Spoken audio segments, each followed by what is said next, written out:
Hey everybody, it's Ginny. Before I begin today's video, I wanted to give two apologies. One to Nisipisa. I mispronounced her name in the last video. It's Nisipisa.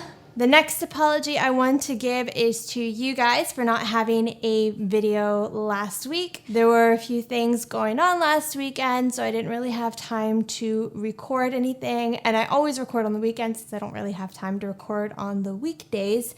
And therefore, I was not able to get any videos out to you guys. However, this week there is this video and one coming up later on this week, per usual. Today I'm doing a first impression of the Sephora Pro Smokey Jewels palette. If we take a look inside, we can see there's a beautiful assortment of shimmers, metallics, mattes, and satins. For today's look, I'm going to go with something a little bit more neutral for a change, just to see what I can come up with, because I have some green eyeshadow looks planned out in the coming weeks. So let's scooch you in closer and get started. The first color that I'm going to go in with is Ruby.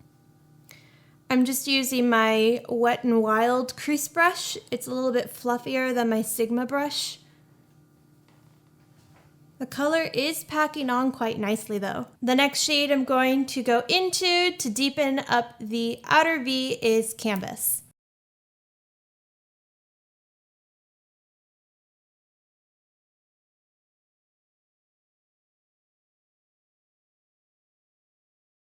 That ended up taking a little bit more effort than I hoped it would, but at least it did blend out in the end. I'm going into Strobelight next.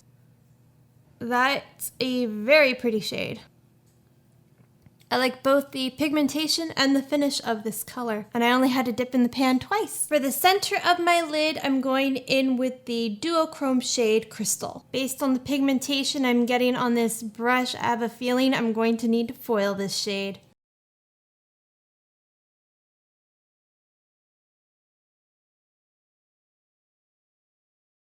Once that shade is foiled on the lids, I do like the way that it turns out. The duochrome effect is very pretty. For the inner corner and inner portion of the lid, I'm going in with Aquamarine.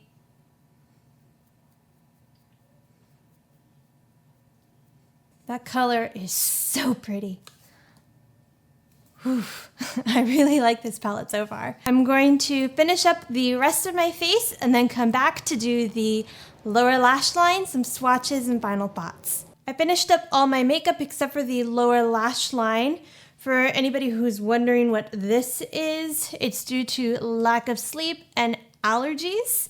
So next videos, after this week's videos, it should be gone and taken care of. For the lower lash line, I'm going in with Smoky Quartz.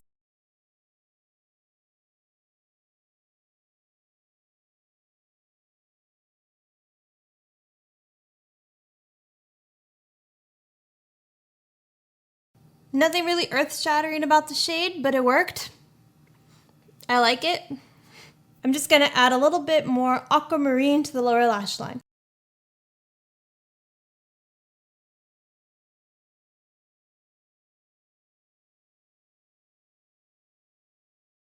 Now it's time for some brush swatches, and I'll give you my final thoughts. The first shade is Alabaster. The next shade is Citrine. This one is Fire Opal. Next to that is Woodland. This one is Tiger Eye. Then we have Crystal. As I showed you earlier, you should definitely foil this shade. Here we have Ruby. This one is Smoky Quartz. It looked a lot better packed on my lower lash line. Here we have Geode. The shade Stone. Next to that is Garnet. Here we have Amethyst. A little bit of fallout even from swatching it, but it's a pretty color. This one is Strobelight. It doesn't swatch as well with this brush. I used a medium sweeper on my eye. The Sigma medium sweeper. Lastly, for the second row, Canvas. You're likely to get some fallout with this shade too. This is Emerald. I'm regretting not playing with those greens. Look at that shade. Next to that, I'm placing Fern.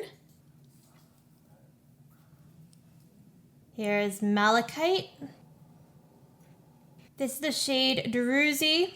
Much like the shade Crystal, you want to use some setting spray with this one. Then we have the shade Driftwood. And we've got the shade Maca. And the last brown in this shade, Earth. I fell in love with this shade. It is the shade Aquamarine.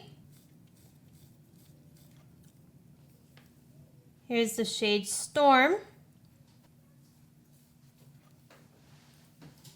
Then we have the shade Capri.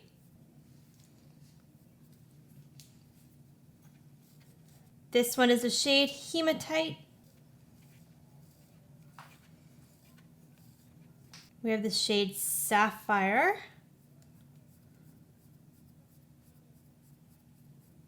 I'm not surprised this particular shade is not as pigmented since it is a purple, blue purple shade, and blue purple or purple shades tend to be pretty difficult to produce. Here we have Indigo.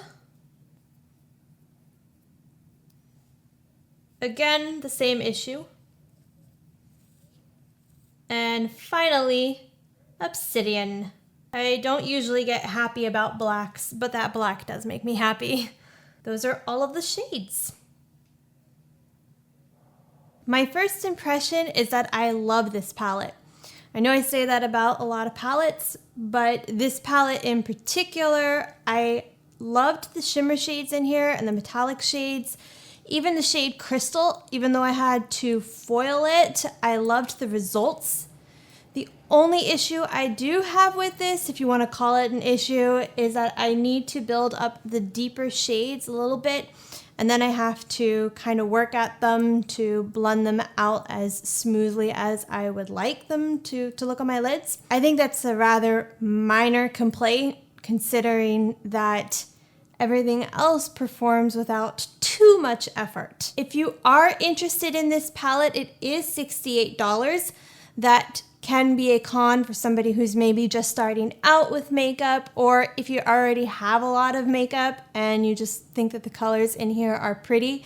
However, if you don't have a very expansive collection or there are enough shades in here for you to justify this price, this is a palette that I would really recommend, and I would also recommend to beginners as well. On the other hand, if you're looking for cruelty-free, this palette isn't really cruelty-free.